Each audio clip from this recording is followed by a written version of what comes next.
만점을 준비하는 우리 제자 여러분들 안녕하세요. 열심히 하고 있죠? 오늘은요 덕윤리라는 주제로 공부합니다. 재도전하는 친구들에게는 덕윤리가 새롭습니다.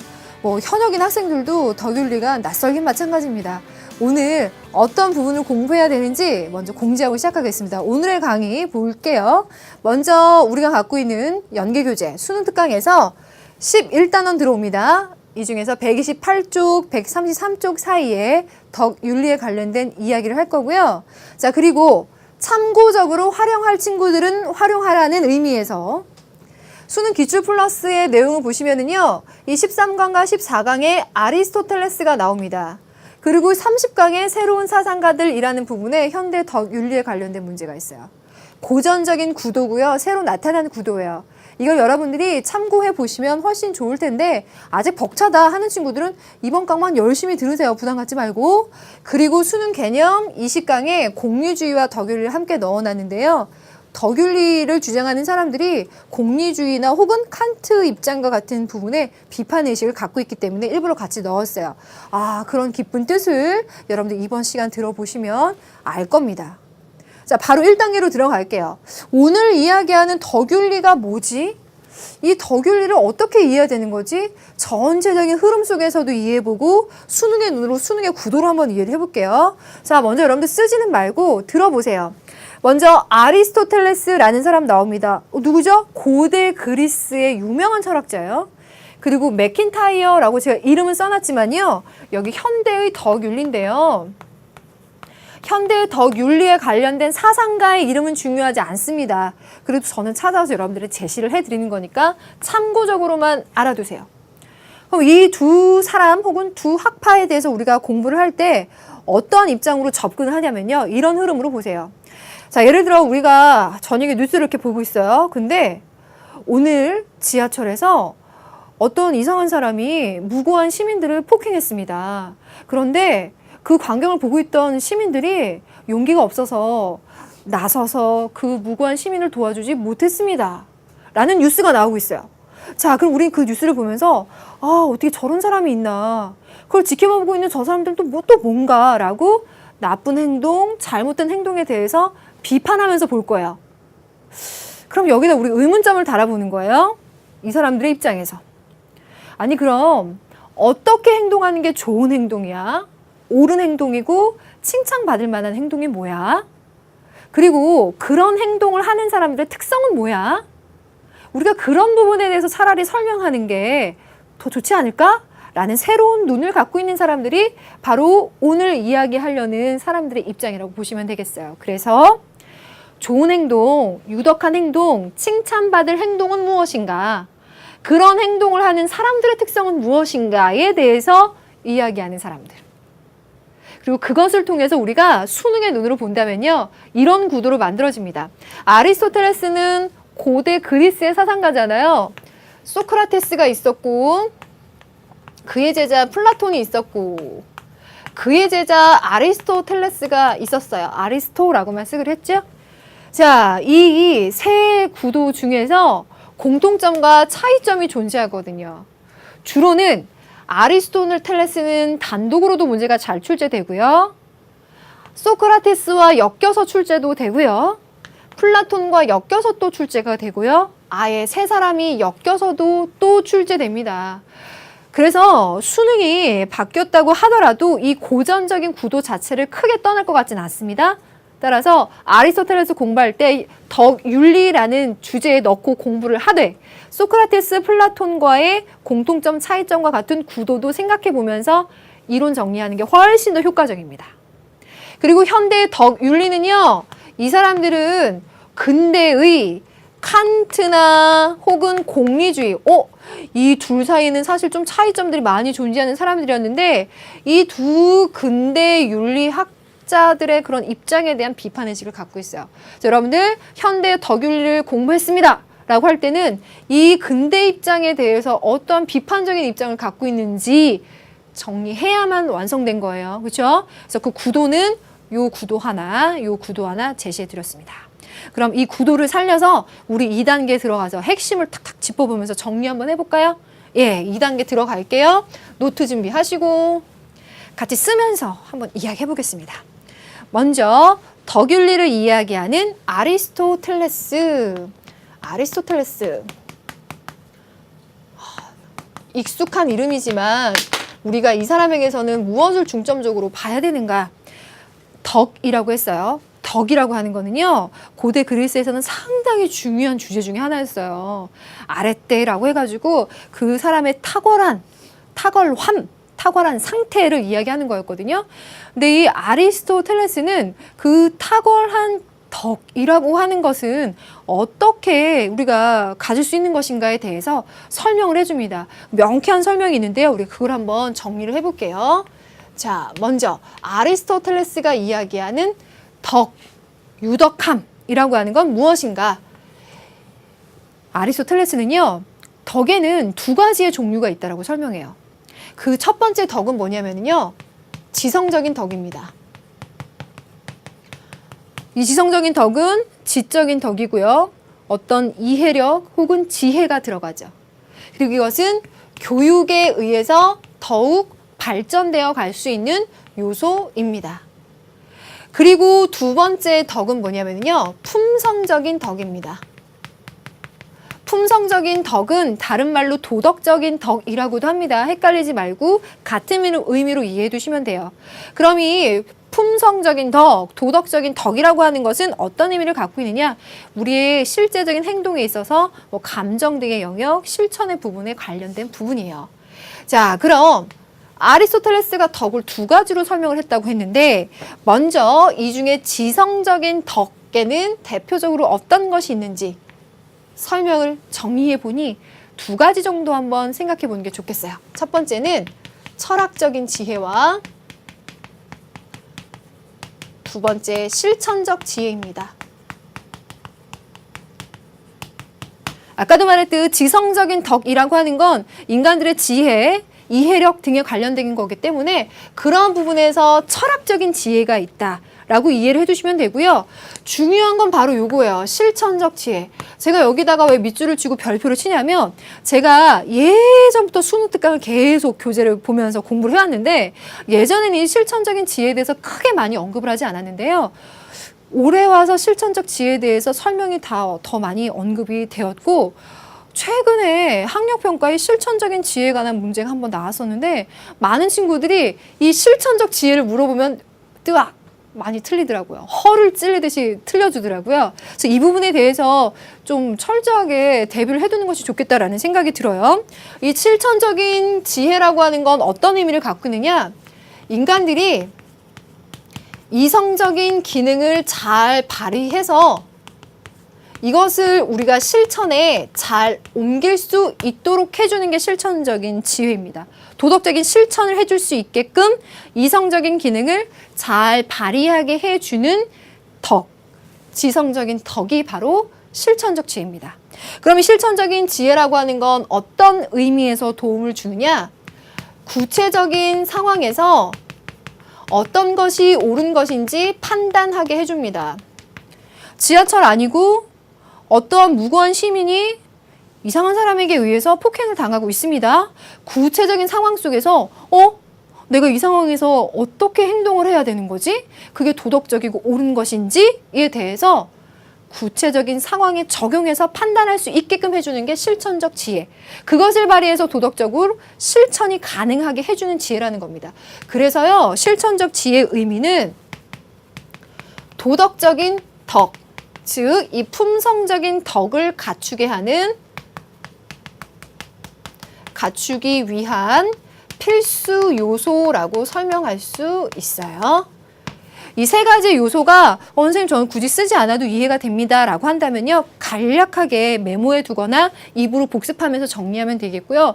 이 부분이 좀 낯설다 라고 한다면 이번 참에 한번 정리해 보면 좋을 것 같아요. 실천적인 지혜는 이러한 의미를 갖고 있고, 이 실천적인 지혜는 품성적인 덕인가요? 아니요. 지성적인 덕입니다. 교육을 통해서 만들어지고 발달되어 갈 수 있는 덕이에요. 그럼 품성적인 덕은 무엇인가? 사실 고전적으로는요, 아리스토텔레스한테 품성적인 덕이 훨씬 더 문제 잘 나왔었어요. 이 품성적인 덕은 어떻게 만들어지느냐? 중용을 선택해서 습관화할 때 형성됩니다. 만들어진다는 거예요. 제가 여기 형성이라는 말을 쓰지 않겠지만 여러분들은 써주세요. 형성. 여기는 뭐가 들어가 있어요? 선천적으로 나한테 이미 주어져 있는 것이 아니라 후천적으로 만들어간다는 거예요. 그렇죠? 품성적인 덕은 선천적인 게 아니라 형성해 나가는 덕이에요. 이런 것 때문에 칸트와 엮여가지고 굉장히 고난이도의 문제로 나오기도 합니다. 자, 그렇게 체크해 두고요. 그럼 여기에서 중용이라고 하는 건 무엇인가? 사실 지금까지 아리스토텔레스의 문제에서 핵은 이 중용을 풀어가는 문제였었거든요. 그런데 이 중용이 뭐냐라고 했을 때는요. 모자람과 지나침의 중간이지요. 우리 인간들이 어떤 행동을 할 때 어떠한 상황이 주어져요. 구체적으로. 그 상황 속에서 내가 어떻게 행동하는 것이 가장 적절하고 마땅한 방법인지 이게 사실 굉장히 어려운 문제예요. 내가 친구들과 노래방에서 놀고 있다면 그 상황에서 가장 마땅하고 적절한, 모자라지도 지나치지도 않은 방법이 있을 겁니다. 반면에 도서관 속에서 공부하고 있을 때 적절하지도 과하지도 그리고 모자라지도 않은 그것도 적절한 방법과 우리의 판단과 실천이 있어요. 그거와 같이 모자람과 지나침의 중간이라고 하는 산술적인 수치상의 중간이 아닌 행동, 구체적인 상황 속에서 가장 마땅하고 적절한 그 행동을 말해요. 그리고 여기에는요, 그 자체로 악한 행동에는 들어가지 않아요. 예를 들어서 뭐 누군가가 아까처럼 어떤 범행을 저지르고 있다. 그런 악행의 경우에 지나치지도 않게 너무 과하지도 않게 적절하게 범행을 저지른다는 것은 성립할 수 없어요. 그렇죠? 그래서 이 부분에는 그 자체로 악한 것에는 들어가지 않습니다. 고전적으로는 중용에 관해서 가장 문제가 잘 나왔습니다. 대표적으로 기출문제 확인해보고 싶은 친구들은 2013학년도 수능 문제를 펴보시면요. 여기에 관련된 기출문제가 나와 있죠. 그래서 제가 아까 소개해드린 수능 기출 플러스 그 부분에 들어가서 문제라도 다운받아서 한번 보세요. 그러면 중용의 문제가 어떻게 나왔는지 볼 수 있을 거고요. 실천적인 지혜에 관해서 최근에 그렇게 나오는데 우리 친구들이 많이 틀리더라 그랬죠? 2013학년도 3월 학평 문제 한번 나왔어요. 이거 참고하세요. 이거 혹시 못 본 친구들을 위해서 오늘 마지막에 한번 문제 풀어볼 겁니다. 이렇게 덕에 관련돼서 이야기했습니다. 자, 됐나요? 떠오르는 두 가지 스타, 두 가지 별에 대해서 얘기했습니다. 이렇게 아리스토텔레스 정리하면 되고요. 두 번째는 아리스토텔레스의 고전적인 구도를 참고적으로 복습하는 의미나 마찬가지인데 한번 정리해보면 아리스토텔레스는 소크라테스, 플라톤, 아리스토텔레스. 여러분들은 한글로 적어도 상관없어요. 자, 소크라테스는 덕이라는 게 어떻게 형성된다 그랬어요? 너 자신이 모른다는 것을 알라. 무지의 자각. 무엇이 옳은 것인지 알아야 된다 그랬죠? 그래서 주지주의라고 했어요. 그리고 이렇게 무엇이 옳은 것인지를 알면 선한 행동을 할 수밖에 없다라고 했고요. 지행합일. 그렇게 무엇이 옳은 것인지 아는 사람은 덕스러운 행동을 하고 행복한 사람이라고 했어요. 지덕복 합일을 이야기했습니다. 이건 소크라테스 할 때 했던 부분이에요. 그러한 사상은 플라톤이라고 하고 있는 그의 제자에게도 이어집니다. 그런데 아리스토텔레스에게도 조금 달라지네요. 아리스토텔레스도 주지주의의 입장을 이어가요. 인간의 이성적이고 합리적인 능력을 발휘해서 도덕적인 판단과 실천을 할 수 있는 부분에 중요점을 둡니다. 그런데요, 의문의 마크를 하나 다는 거죠. 무엇이 선한 것인지 알면 그대로 행동에 옮길 수 있을까? 과연? 우리 구체적인 상황에서 인간들을 보면 의지가 약해서 무엇이 선한지 알면서도 행동에 못 옮기는 경우가 많아. 아, 소크라테스, 플라톤이라는 두 위대한 선생님들께서 주지주의 얘기했다. 그거 맞다. 그런데 나는 거기에 하나 더 무엇이 도덕적인 실천을 위해서 덕을 형성하는 데서 중요하느냐? 바로 의지다, 의지. 주의.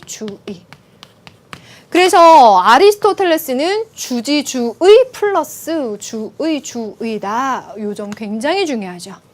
그래서 지덕복 합일이라고 하는 것은 고대 그리스의 세 학자가 공통적으로 이어가지만 그러한 유덕한 행동, 행복한 사람이 되기 위해서는 의지가 필요하다라는 점에 여러분들이 차이점을 두고 이렇게 표를 만들자면 만들 수 있을 것 같아요.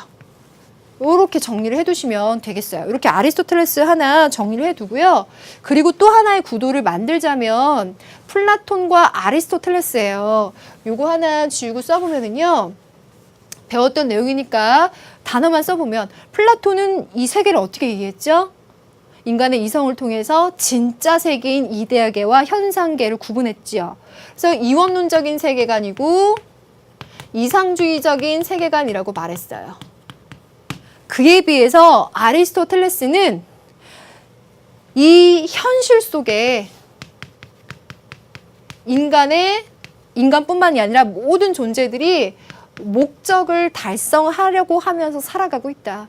그런데 그 중에서 인간에게 궁극적으로 실현시킬 목적은 행복이다 라고 설명해요. 자, 다시 한번 이 진리의 세계라고 하는 건 플라톤 선생님이 말한 것처럼 이 세계 너머에 따로 있는 게 아니다. 이 현실이다, 현실. 이 현실 속에서 모든 존재들은 자신의 궁극의 목적을 실현하기 위해서 살아간다. 목적론.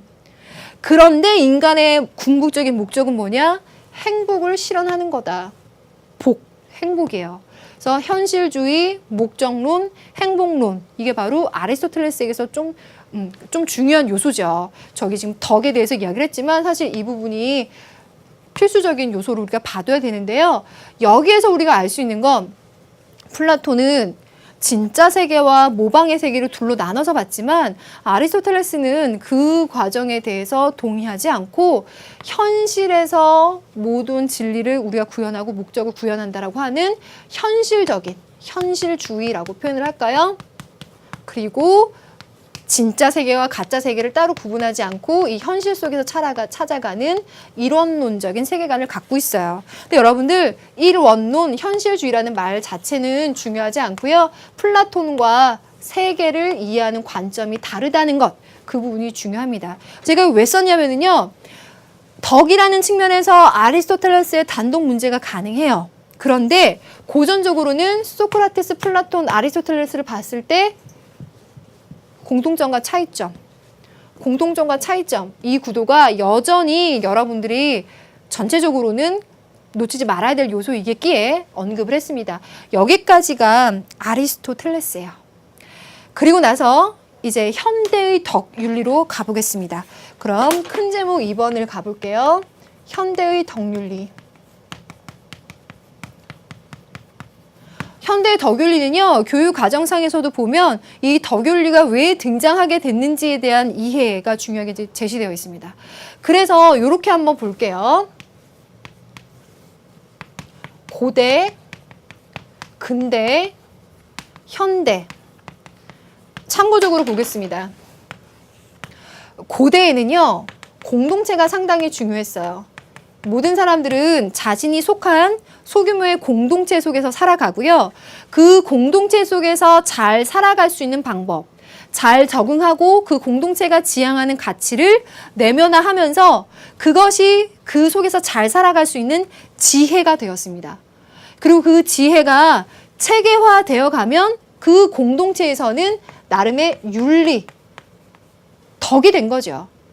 그리고 그 공동체 속에서의 개인들은 그 공동체의 윤리를 자연스럽게 내면화시키면서 받아들이고 익히고 살아갔어요. 그게 바로 고대였는데요. 근대에 오니까 이 공동체가 거대화되는 겁니다. 큰 공동체 속에서 개인들은 상당히 낯설어요.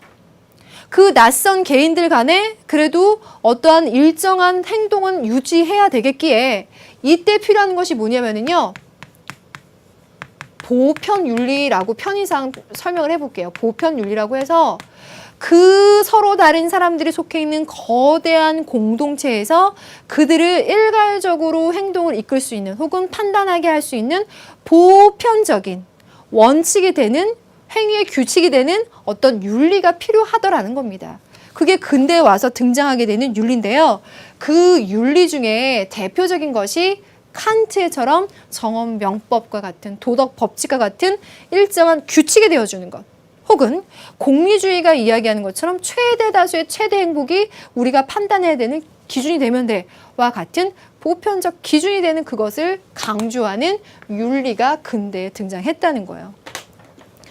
그런데 현대의 덕윤리는 바로 그 근대의 윤리를 비판합니다.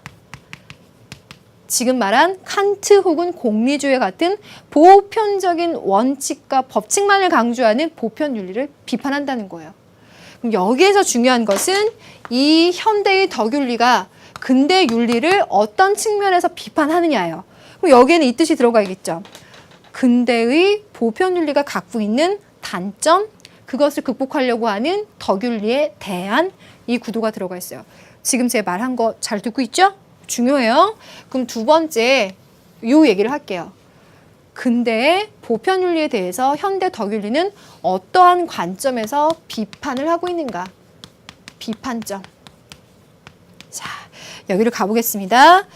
먼저 근대의 윤리, 칸트와 같은 정언명법 혹은 공리주의 같은 최대 다수의 최대 이익과 같은 원칙을 보면요. 이들이 갖고 있는 것은 인간의 내면적인 도덕성의 근원을 무시한다는 거예요. 다시 말하면 인간에게 개개인들마다 갖고 있는 감정들 혹은 개개인들 간의 관계 속에서 인간들은 도덕적인 행동을 하기 위한 동기를 만들어 가는데 그 도덕성의 동기가 되는 근원을 무시해버리고 일반적인 법칙만 주장한다는 거예요. 이 점이 가장 큰 비판점 중에 하나고요. 그래서 이어져요. 그래서 이 근대의 윤리들은 구체적인 상황에서 적용하기가 힘들다는 겁니다. 칸트의 정언명법, 구체적인 상황에서 적용하기 힘들잖아요. 너무나 엄격하고 까다로운 그의 규칙, 그리고 혹은 공리주의가 이야기하는 최대 다수의 최대 이익만을 항상 따를 수는 없는 거예요. 그러다가 그 공동체가 손해를 보기도 하고요. 혹은 최소의 누군가가 자유를 빼앗기기도 해요. 그런 부분들을 생각한다면 정말 그렇게 일률적으로 보편적인 원칙만을 이야기하는 것이 옳은 것인가? 구체적인 상황에서 적용하는 데 있어서 문제가 있는 것은 아닌가라는 의문점을 가져올 수 있겠죠. 그래서 근대의 윤리는 실천력이 떨어진다라고 하는 게 그들의 비판점이에요.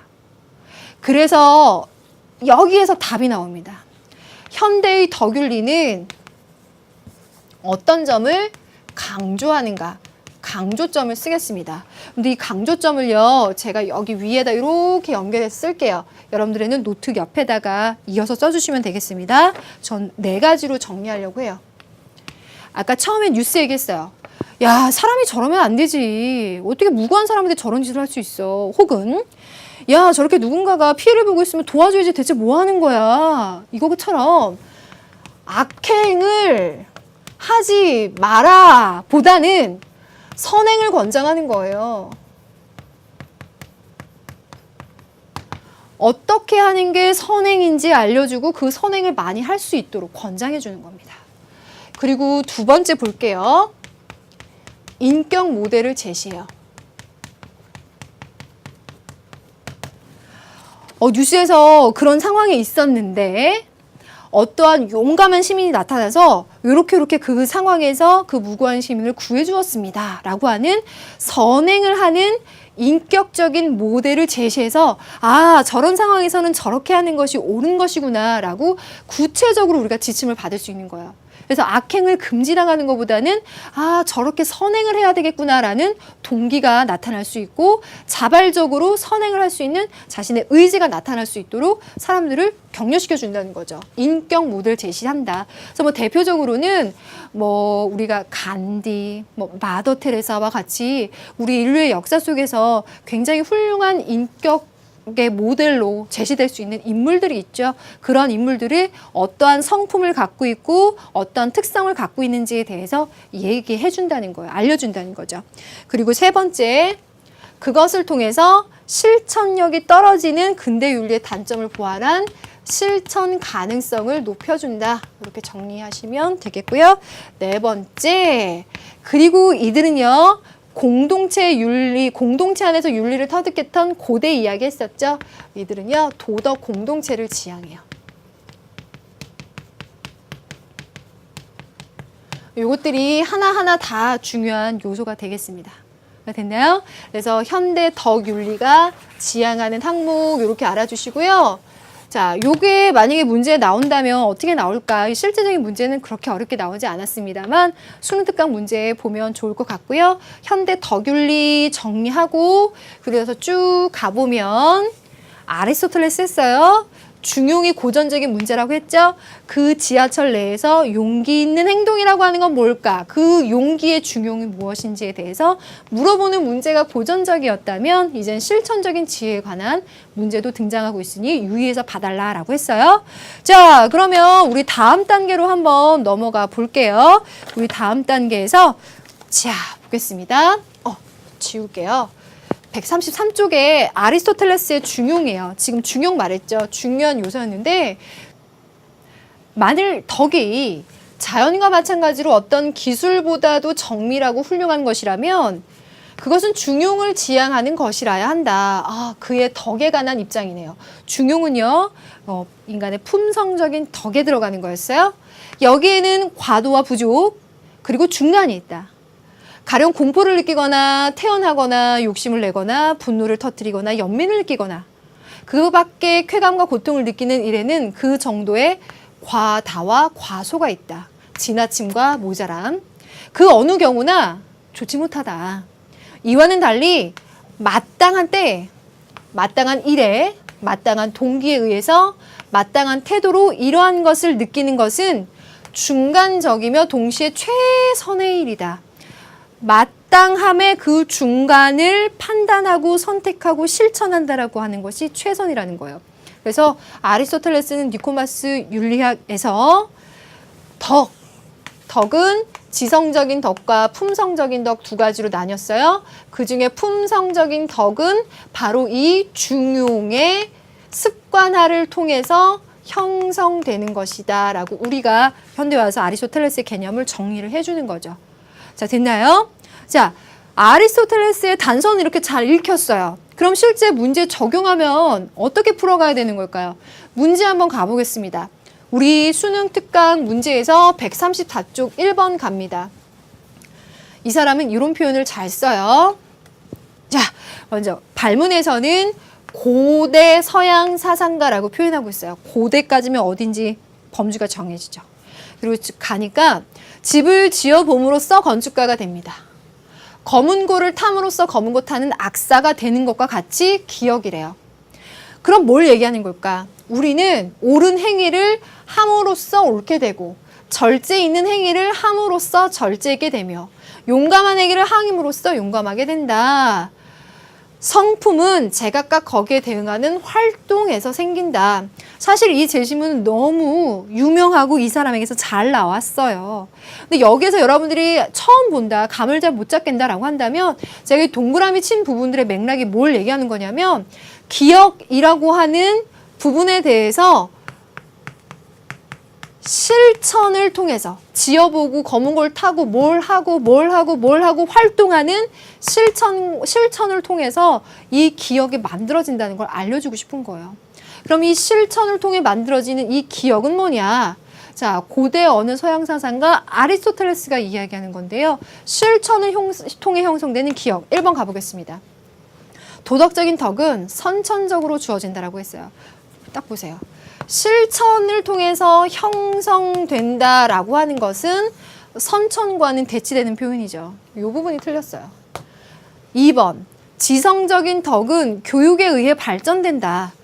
지성적인 덕은 교육에 의해서 발전되는 거 맞아요. 그렇죠? 그런데 아리스토텔레스는 덕은 지성적인 덕과 품성적인 덕으로 이야기를 하는데요.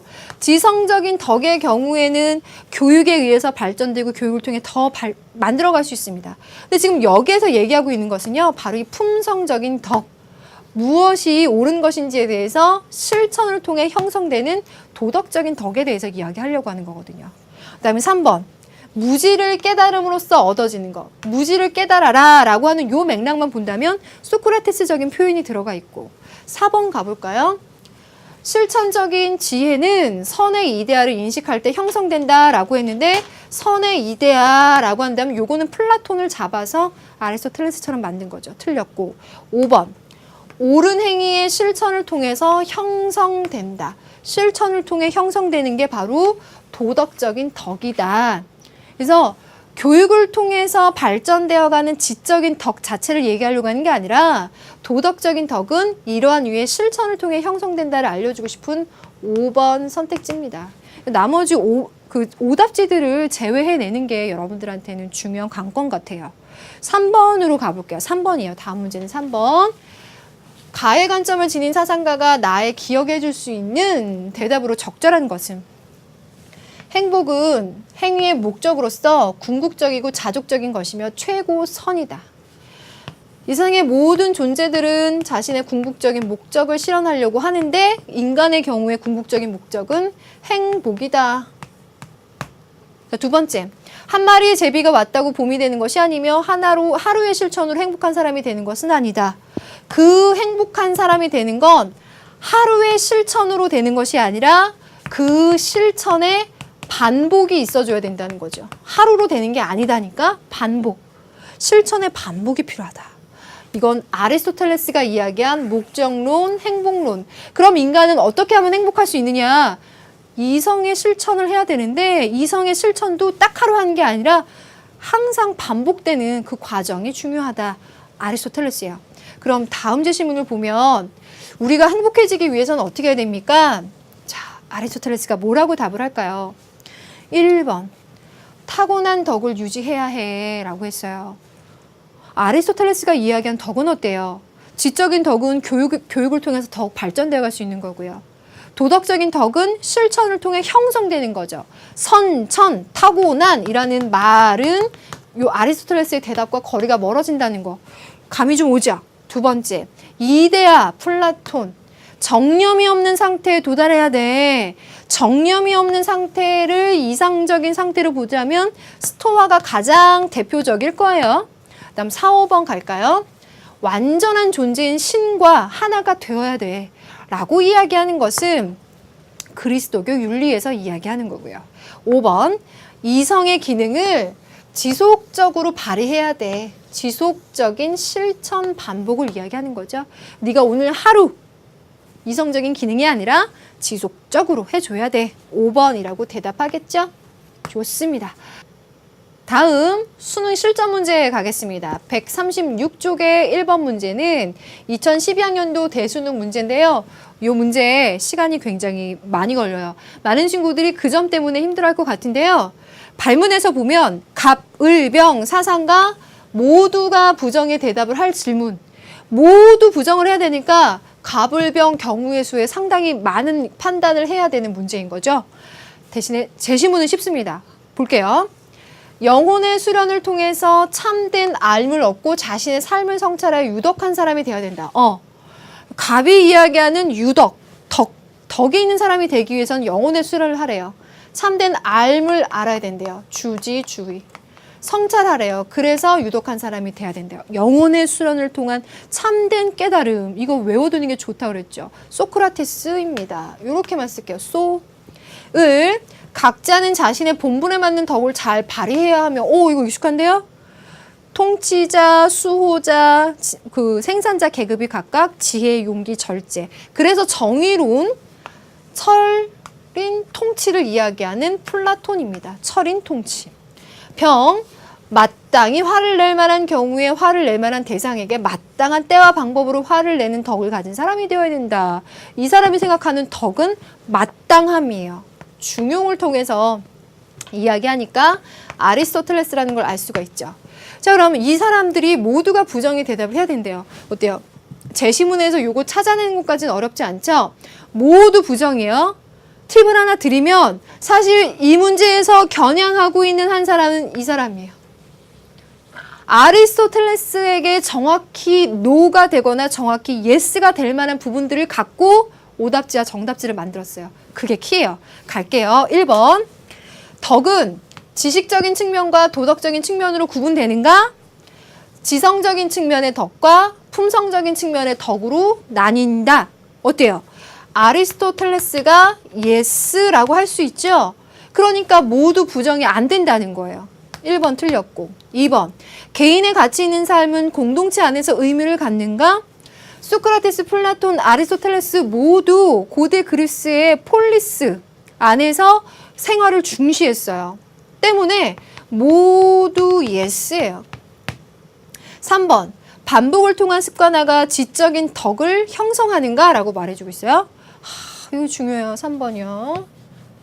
문제 푸니까 반복을 통한 습관화가 될 만큼 반복적인 실천을 해줘야 된다라는 건 앞에서도 잠깐 얘기를 했었는데 여기 보세요. 지적인 덕을 형성한다라고 얘기하고 있어요. 반복을 통한 습관화로 형성되는 건 품성적인 덕이에요. 맞죠? 지적인 덕이라고 하는 건 실천적인 지혜, 철학적인 지혜, 지성이나 이해력 등을 이야기하는 지성적인 그 지혜를 이야기합니다. 따라서 반복을 통한 습관화, 중용의 습관화는 품성적인 덕을 이야기하기 때문에 아리스토텔레스도 노라고 이야기합니다. 소크라테스, 플라톤은 아예 해당이 되지 않기 때문에 노고요. 아리스토텔레스도 노라고 해요. 그래서 모두 노, 3번이에요.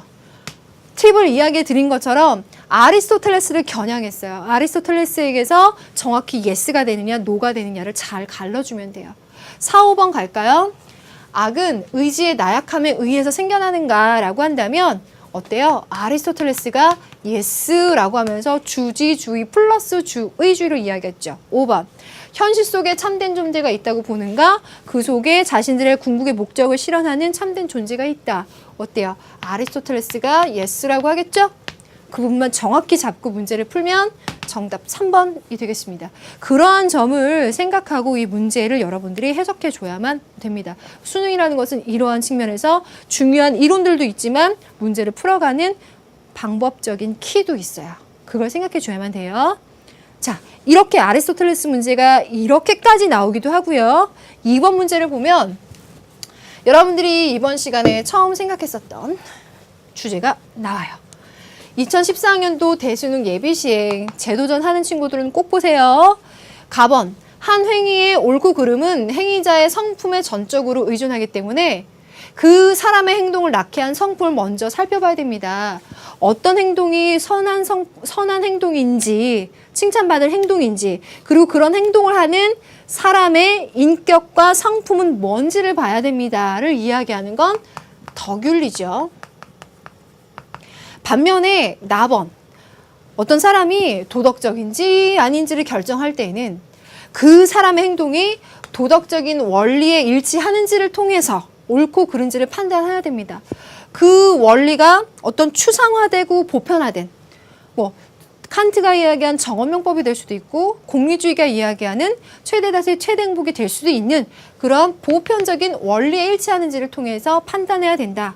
이거는 근대의 윤리가 이야기하는 보편적인 원칙, 보편 원칙을 이야기하는 윤리의 입장입니다. 그럼 이 가와 나를 배치한 의도가 뭘까를 보면 덕윤리는 이 부분에 대한 비판의식을 갖고 그것을 극복하는 대안을 제시한 거죠. 선택지 가볼게요.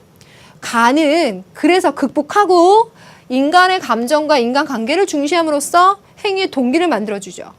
2번, 나는 도덕법칙이 보편적으로 적용되어야 함을 강조하면서 그런 원리를 강조합니다. 세 번째, 나는 개인 간의 유대감보다 일반적인 도덕 원리를 강조합니다. 일반적인 도덕 원리. 여기까지 다 맞네요. 4, 5번 가볼까요? 4번, 가는 법칙의 준수, 나는 도덕적 인격. 법칙의 준수를 이야기하는 것은 나번이고 인격은 가번이죠. 인격 모델을 제시하죠. 그래서 4번은 틀렸습니다. 5번, 가는 덕성의 내면화, 나는 원리에 따른 실천을 중시한다. 맞죠? 4번이에요. 그래서 덕윤리에 관해서 여러분들이 개념 정리를 해놓고 문제 적용하려면 덕윤리가 비판하는 근대의 이런 원칙을 강조하는 윤리에 대한 비판점과 대안점, 모색이 무엇인지까지 알아두는 것이 가장 탄탄한 방법이라고 할 수 있겠어요. 예, 다음 문제 가볼게요. 3번입니다. 갑과 을은 서양 사상가들이다. 갑이 을에게 제기할 수 있는 비판으로 가장 적절한 것은 유덕해지는 것이 자연스럽게 이루어지는 것은 아니다. 우리의 정신과 육체의 안정적이고 고정된 성향들로서의 덕은 교육을 통해서 얻어져야 하며 또한 습관화를 통해서 즉 덕이 있는 행위를 하도록 훈련받고 또 이를 꾸준히 실천함으로써 얻어질 수 있어야 된다. 지성적인 덕과 지라고 써도 되죠? 품성적인 덕에 대해서 설명하고 있네요. 우리는 동일한 행위를 반복함으로써 본성의 상태 또는 성향을 발전시켜 나갈 수 있다. 유덕함이란 이런 의미에서 지성적이고 이런 의미에서 품성적인 덕을 발달시켜 나가는 것이다. 아리스토텔레스. 을은 누굴까요? 가보겠습니다. 오, 나왔어요. 이데아. 자, 더 가지 않겠습니다. 1번은 플라톤입니다. 그럼요, 여러분들 아리스토텔레스가 플라톤에게 제기할 수 있는 비판점은 무엇인가? 우선 세계를 바라보는 관점이 가장 달랐죠. 플라톤은 이원론적이고 이상적인 세계관을 갖고 있었고 아리스토텔레스는 이 현실에 참다운 존재가 존재한다. 현실, 목적, 행복 요 세트를 딱 기억하면서 선택지 가보겠습니다. 모든 악은 무지에서 비롯됨을 간과하고 있다. 무지의 자각을 강조하는 것은 소크라테스가 이야기할 부분이죠. 2번, 참된 진리의 근원을 현실 세계에 국한시켜 찾고 있다라고 했는데 아리스토텔레스의 입장이 오히려 현실 세계를 강조하는 거여서 아리스토텔레스가 플라톤에게 비판할 구도는 아니라는 거죠. 틀렸고요. 3번 갈까요? 쾌락을 추구함으로써 행복해진다는 점을 과소평가하고 있구나. 쾌락, 행복을 이야기한다면 쾌락주의, 에피쿠로스 학파 정도 되겠죠? 에피쿠로스라면 정신적인 쾌락까지 가야 될 거고. 4번, 도덕적인 행위에는 실천 의지가 필요하다는 점을 경시하고 있다. 어때요? 아리스토텔레스가 이야기하는 점은 품성적인 덕, 도덕적인 행위에는 실천 의지가 필요하다는 점을 강조하고 있죠. 그런 측면에서 플라톤을 보자면 그런 점을 경시하고 있다고 볼 수 있을 거예요. 그렇죠? 그럼 5번은 어떻습니까? 지혜로운 사람이 다스리는 철인 정치를 과소평가하고 있다. 철인 정치를 을은 오히려 중요하게 생각하고 있으니까 과소평가한다고 비판할 수가 없는 거예요. 그렇죠? 그래서 4번이 정답이었습니다. 제가 소크라테스, 플라톤, 아리스토텔레스의 구도를 가지고 설명드렸을 때 주지주의적인 관점을 소크라테스, 플라톤 이어가고 있었는데 아리스토텔레스가 여기다가 주의적인 관점을 넣었다 그랬죠? 그래서 이 실천의 습관화, 의지의 표현 이것을 강조한 4번 선택지를 여러분들이 정답으로 골라주시면 되겠어요. 다음 문제 볼까요? 다음은 어느 서양 사상가의 주장이다. 기억 개념에 가장 잘 설명되는 것은 자 여기에 과도와 부족 중간이라고 하는 아까 그 심화탐구에서 봤었던 제시문이 그대로 나와 있죠. 아리스토텔레스가 이야기하는 부분이에요. 마땅함 이것이 가장 핵심적이죠. 중용에 관한 이야기인데요. 기억의 개념이 가장 잘 반영된 진술은 무엇인가? 용기 있는 사람은 아무것도 두려워하지 않는 건가요? 용기 있는 사람은요. 두려워해야 될 대상과 그렇지 않은 부분을 구별하는 거예요. 그렇죠? 자, 그리고 2번 가보겠습니다. 후덕한 사람은 방탕하지도 않고 인색하지도 않다. 덕이 많은 사람은 방탕함이라고 하는 과도함, 인색함이라고 하는 모자람으로 가지 않는 사람이다. 2번이 정답입니다. 3번, 친절한 사람은 위험이 없으며 퉁명스럽지도 않다. 위험도 있어야 되겠지만 퉁명스럽지도 않은 그 중간이어야 되겠죠. 4번 선택지, 온화한 사람은 어떤 상황에서도 노여하지 않는다라고 했는데요. 화를 마땅히 내야 되는 상황이라면 마땅한 방법과 마땅한 때, 마땅한 대상에게 내줘야 됩니다. 네? 틀렸어요. 5번, 절제할 줄 아는 사람은 어떠한 쾌락도 추구하지 않는다. 쾌락과 즐거움을 추구해야 될 때라면 마땅한 방법과 정도와 대상으로 해야 됩니다. 그렇죠? 그래서 지금 1, 2, 3, 4, 5번은 어떠한 그 중용을 선택하는 단어들이 있어요. 용기, 절제, 그러한 그 덕의 상태가 있는데요. 그 덕의 상태를 외울 필요 없이 그 중간 적절한 마땅함을 가장 잘 설명하고 있는 게 뭔가 그것만 여러분들이 찾아내시면 돼요. 네, 그래서 정답은 2번이 가장 적절함의 중용을 지키고 있는 것이다 라고 이렇게 정리를 해주시면 되겠습니다. 다음 문제를 볼게요.